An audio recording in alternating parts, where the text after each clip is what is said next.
All right, guys, what I have here is a Scilog. It's a machine that we use at work. We use it to calibrate medications.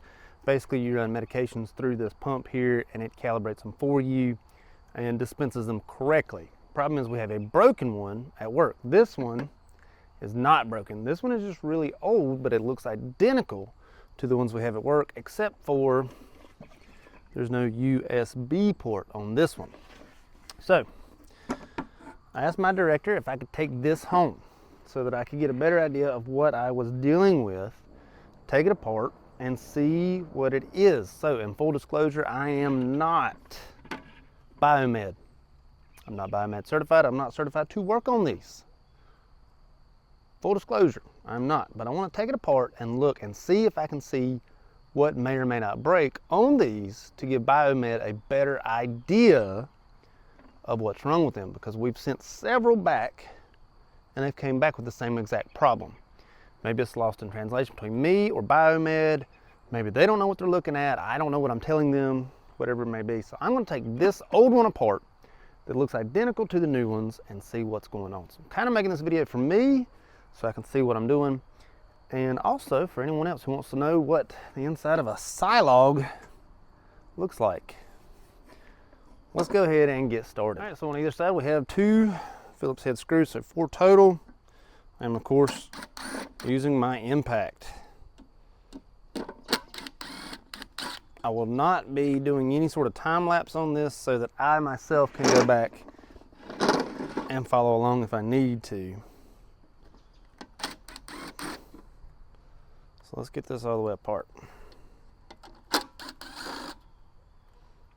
All right, and it looks like we can take it off. That came, oh, we got a plug. And that looks like a 1/4 inch right there. So we got a 1/4 inch ground of some sort. So let's get that out. Is it 1/4? I think that's 1/4, but I can't get it in there. Bigger than a 1/4, so hold on. All right, so I figured that is a 5/16. 5/16 for the size. Let's go ahead and get it in there. Ooh, that's too big. That's on me. All right.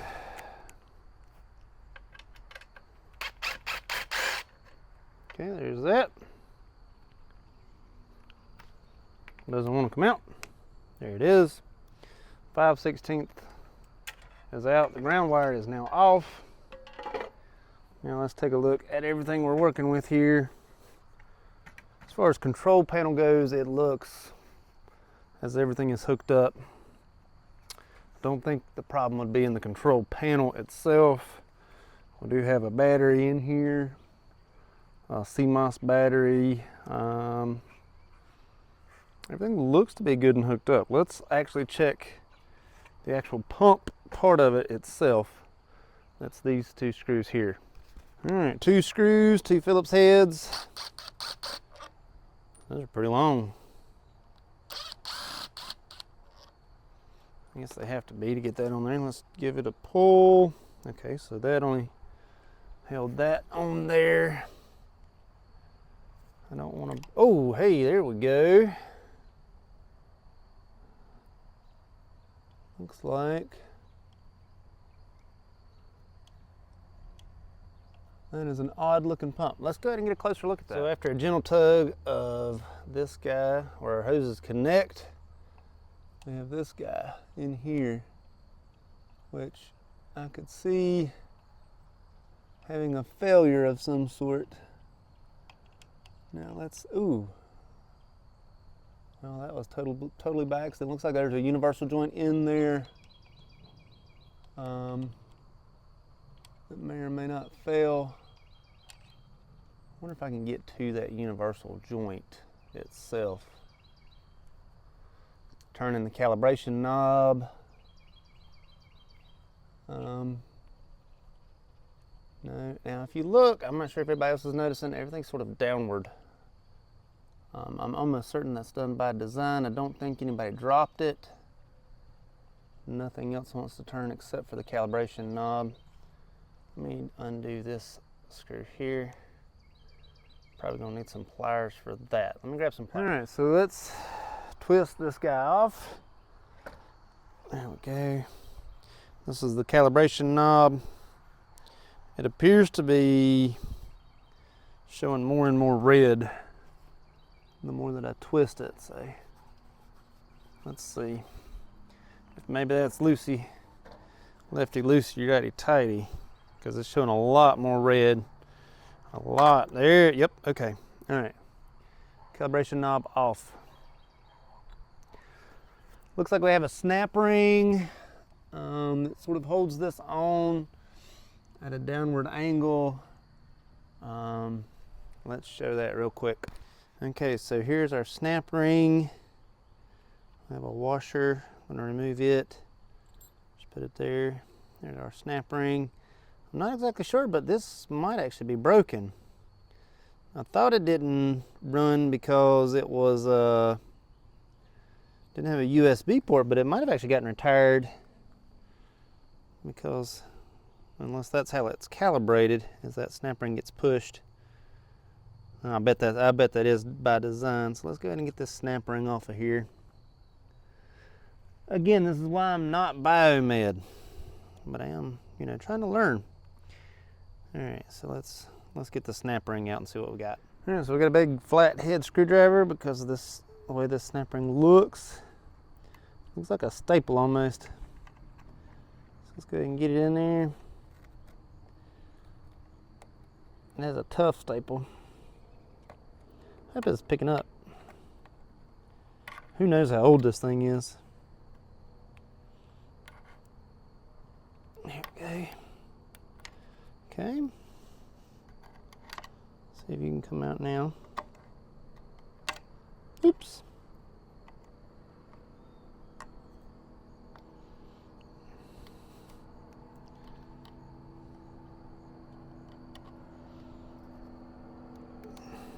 Okay. We want to save the structural integrity of this staple. There it is. I hope that's picking up. Save that. Now let's go ahead and I need the ones out of my building actually for that. I got a pair of snap ring pliers. Last time I used these was on a fuel pump actually for my S10. Get it in there. There's that. Come on out. There we go. All right. Simple enough. All right. Looks as if everything is actually normal and how it goes. The question is, where is our issue, or where would it stem from? Because this is the actual pump itself without disassembling it. I'd imagine our weak point is right here with this universal joint maybe getting bound up or dirty. Because as you can see with this one has definitely seen its fair share of medication. It's got little grooves worn in it. That's probably, if I was to guess, where they would fail.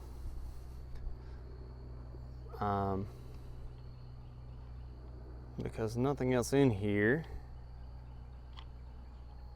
looks like it would fail, actually.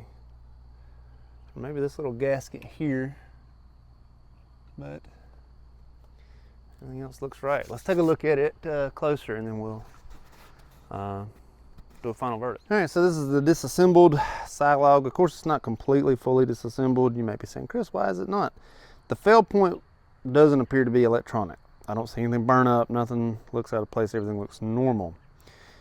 I didn't take the motor out because the motor and the shaft, I'm not sure if you can tell, are spinning correctly. The problem where it looks like this machine would fail appears to be either here with that broken gasket that's, of course not showing right now. There's a torn gasket with this little marble right here, or with this that actually connects to the pump itself. Appears like it could be dirty or scarred with various medications. This has definitely pumped something purple and pumped something red previously. So I'm not sure if I tore that gasket getting everything disassembled, or maybe it was tore beforehand, but I really think that this pump was just retired because it just doesn't have a USB port and it's so old.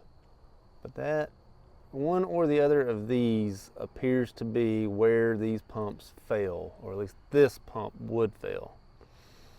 Take this information and I'm going to tell our biomeds, and I'm going to have a better idea, better understanding of why these Scilogs may fail.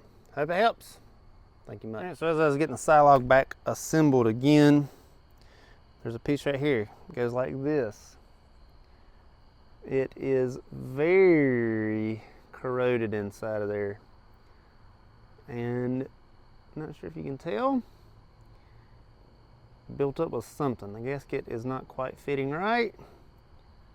And I think this was a working machine, so that could also be our issue. Noted. More information to tell Biomed. Got it.